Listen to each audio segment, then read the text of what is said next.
Bonjour à tous. Je m'appelle Ariane Banville. Je suis infirmière au soutien à domicile et je suis présentement en train de faire un cours à l'Université du Québec à Rimouski pour un projet d'intégration. Dans le cadre de mon cours à l'UQAR, j'avais comme objectif de monter un projet afin de venir en aide à une population cible sur un besoin ou un problème en particulier. L'organisme que j'ai choisi est celle du CALAX afin d'offrir une période d'information aux femmes victimes d'agressions à caractère sexuel sur la somatisation, sujet qui est peu connu dans la population. Cette capsule vidéo servira à enrichir les connaissances de la population cible sur le problème qu'est la somatisation.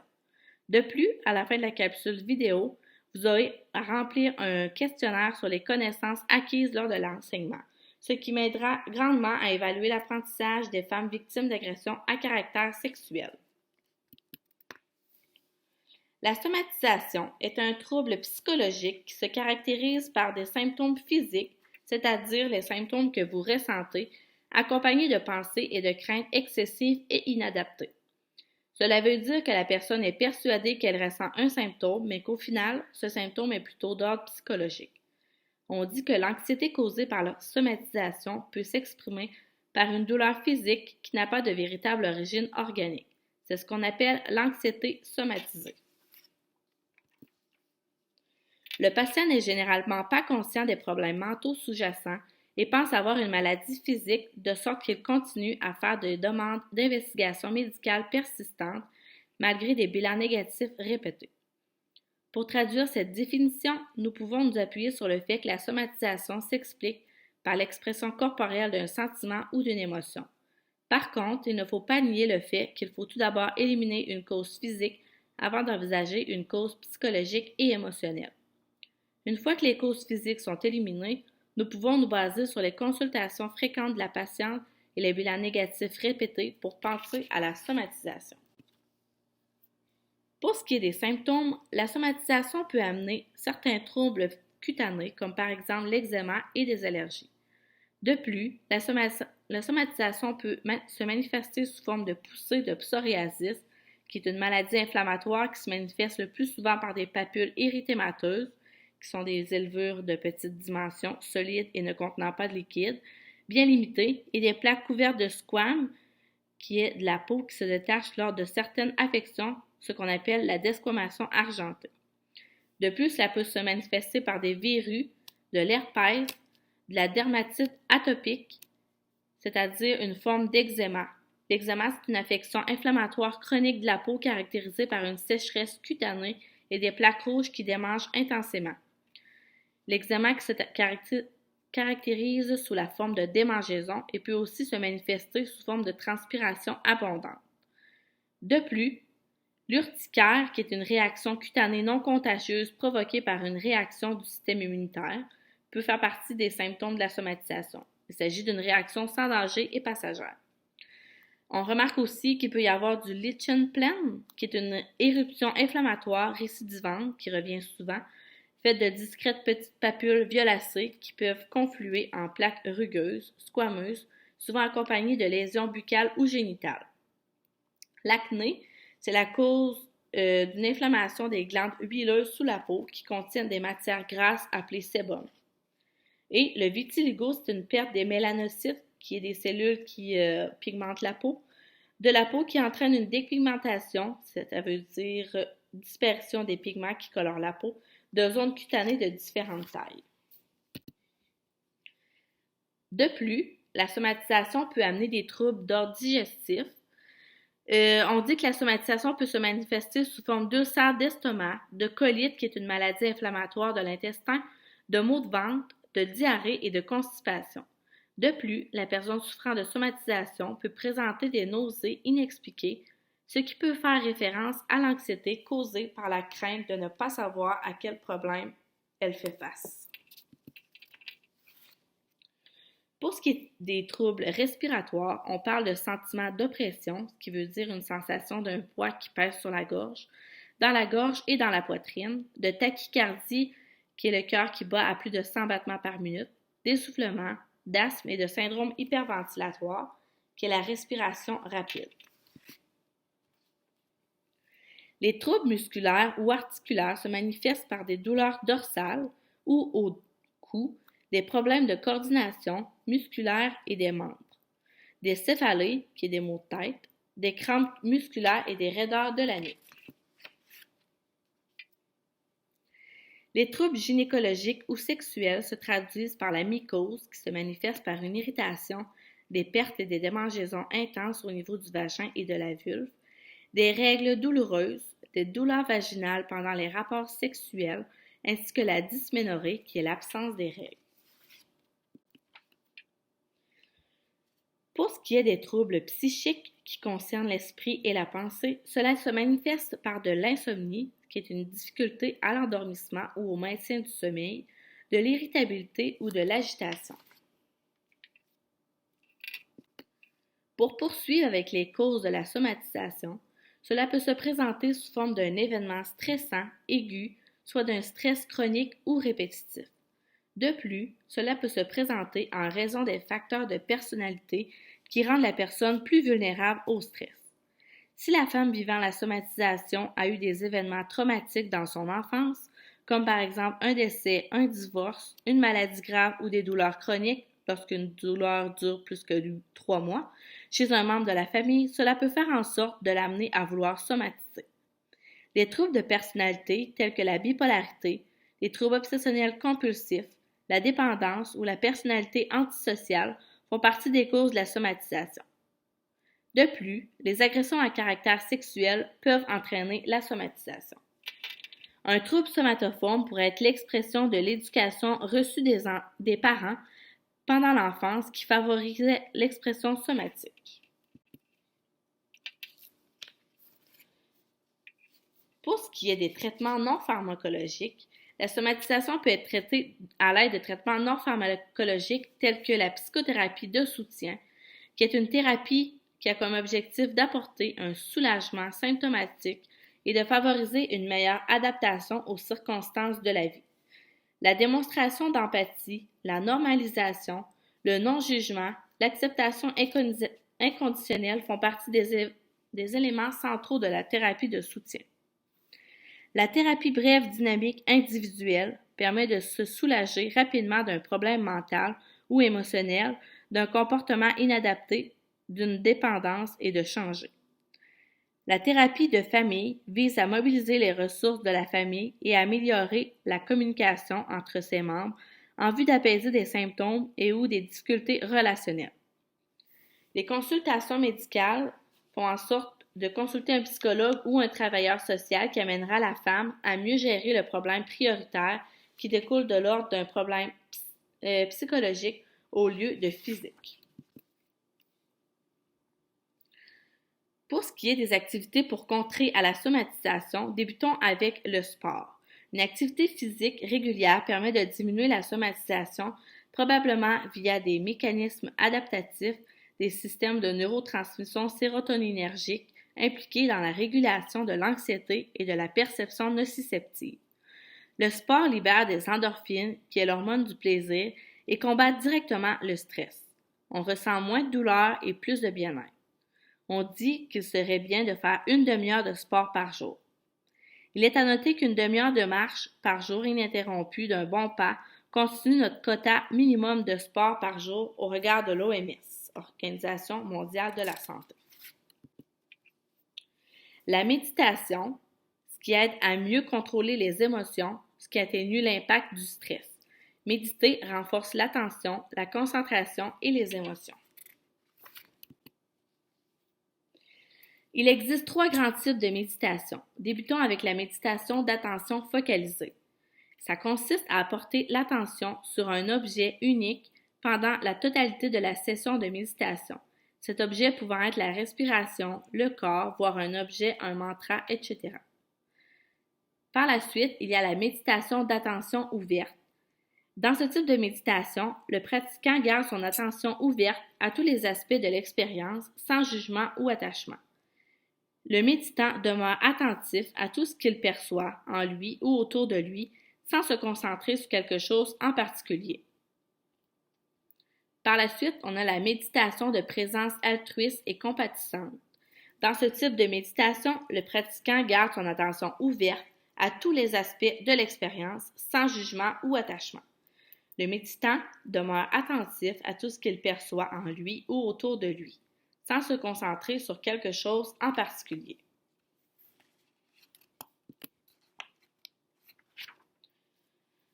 Par la suite, parlons du sauna.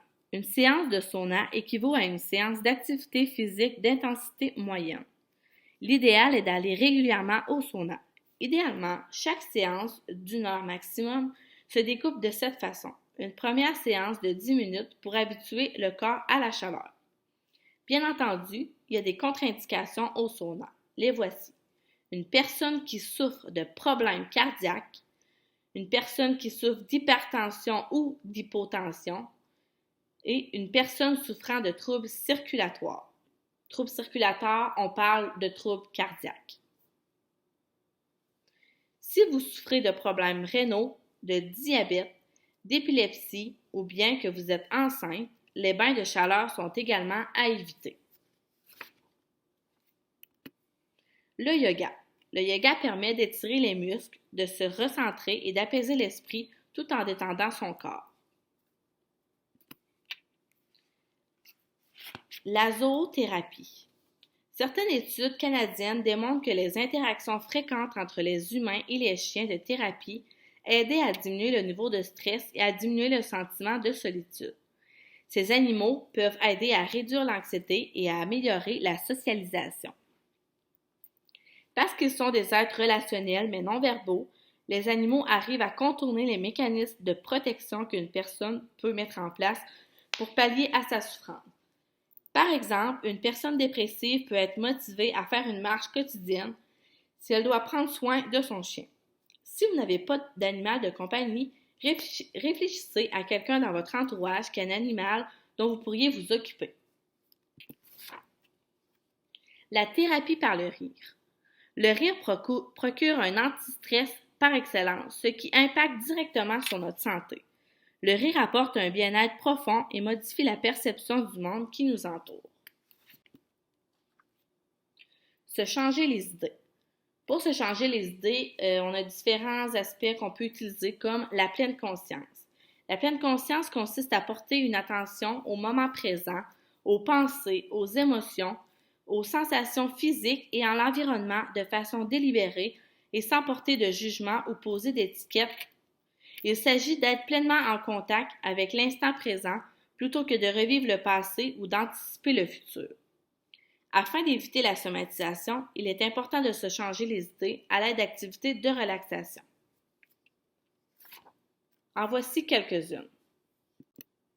La musique. Écouter de la musique est un passe-temps populaire pour de nombreuses personnes. De nombreuses personnes trouvent également la musique utile comme stratégie d'adaptation. En musicothérapie, un thérapeute utilise la musique pour aider les gens à résoudre divers problèmes.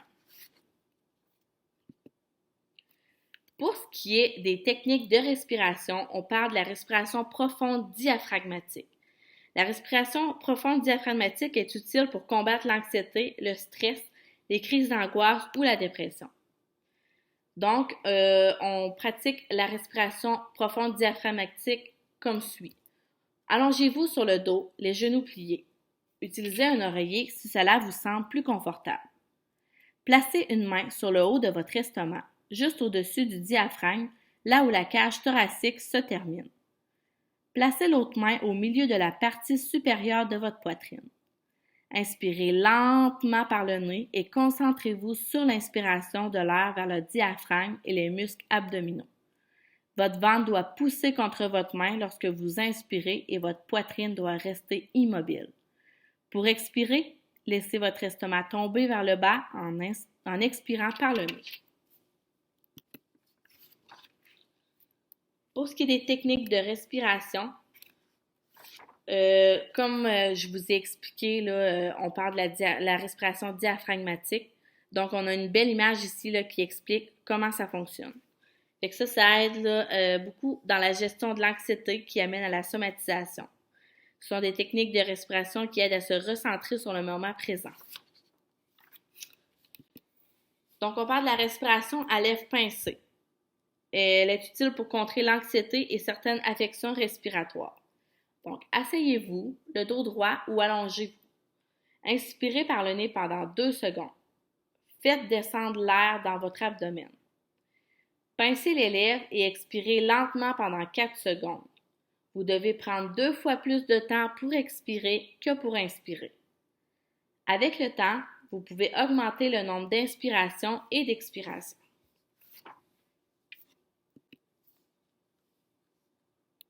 Donc ici, l'image démontre comment faire. Donc on voit la madame qui inspire, qui attend 2 secondes et qui expire. La respiration alternée des narines est utile pour combattre l'anxiété, le stress, l'insomnie et favoriser la concentration. Assis confortablement, fermez les yeux et placez doucement votre annulaire sur votre narine gauche et votre pouce droit sur votre narine droite. Fermez votre narine droite avec votre pouce droit et inspirez lentement et profondément par votre narine gauche. Fermez votre narine gauche avec votre annulaire et ouvrez votre narine droite. Expirez par la narine droite. Inspirez par la narine droite. Fermez votre narine droite avec votre pouce et expirez par la narine gauche. Ceci termine un tour. Donc voilà l'image là pour vous expliquer comment ça fonctionne. Prendre soin de soi. Tentez d'observer et d'améliorer la perception que nous avons de nous-mêmes et des autres. Prendre soin de soi signifie que vous êtes prête à faire des efforts pour découvrir ce qui vous épanouit et pour parvenir à un meilleur équilibre entre la santé physique et la santé mentale. L'image de soi se compose de nombreux aspects auxquels vous n'aviez peut-être pas songé. La façon dont ces aspects interagissent et forment votre image de vous-même vous permet de comprendre pourquoi l'amélioration personnelle est si importante. Donc, pour contrer à la somatisation, il y a des ressources qui sont disponibles et mises à votre disposition. Ici, on a la ligne ressources provinciales destinée aux victimes d'agressions sexuelles de tous âges, à leurs proches ainsi qu'aux intervenants et intervenantes. C'est une ligne qui est confidentielle, gratuite et bilingue, qui est accessible 24 heures par jour, 7 jours sur 7, partout au Québec. Pour les rejoindre, composez le 1-888-933-9007. Des intervenants spécialement formés reçoivent des appels, évaluent les besoins et fournissent des informations sur les procédures à suivre. À l'aide d'un répertoire provincial des services, ces dernières dirigent les personnes vers les ressources appropriées d'aide et de protection. Le CALAX La Beaume-Gaspésie. Le Centre d'aide et de lutte contre les agressions à caractère sexuel, CALAX, est un organisme communautaire qui offre de l'aide, du soutien et de l'accompagnement aux personnes victimes d'agressions à caractère sexuel de 14 ans et plus ainsi qu'à leurs proches. Le CALAX offre des services d'aide directe, de prévention et de sensibilisation, aussi bien qu'il participe à des luttes, des revendications et des actions politiques pour mettre fin à la violence sexuelle. Les services du CALAX sont confidentiels, gratuits et bilingues. Vous pouvez communiquer avec eux au 1-866-968-6686. Il y a aussi le Centre d'aide aux victimes d'actes criminels qui sont présents dans toutes les régions du Québec. Vous pouvez obtenir de l'aide si vous avez été victime ou témoin d'un acte criminel. Communiquez au 1-866-532-2822. Il y a aussi l'Équijustice, qui est un service de justice réparatrice, un réseau de justice réparatrice et de méditation citoyenne comptant 23 organismes à travers tout le Québec. Communiquez avec eux au 1-514-522-2554. Le Rock Gym a pour rôle de promotion, de représentation, de concertation, de consultation et de défense de l'action communautaire autonome. Le Rock Gym travaille à offrir des outils à ses membres pour les soutenir dans la réalisation de leur mission globale et pour leur organisation interne. Le Rock Gym offre de la formation sur les sujets qui préoccupent les membres et les accompagne à leurs demandes. Les valeurs se basent sur l'autonomie, la justice sociale, la solidarité, la démocratie, l'équité, le respect et l'ouverture.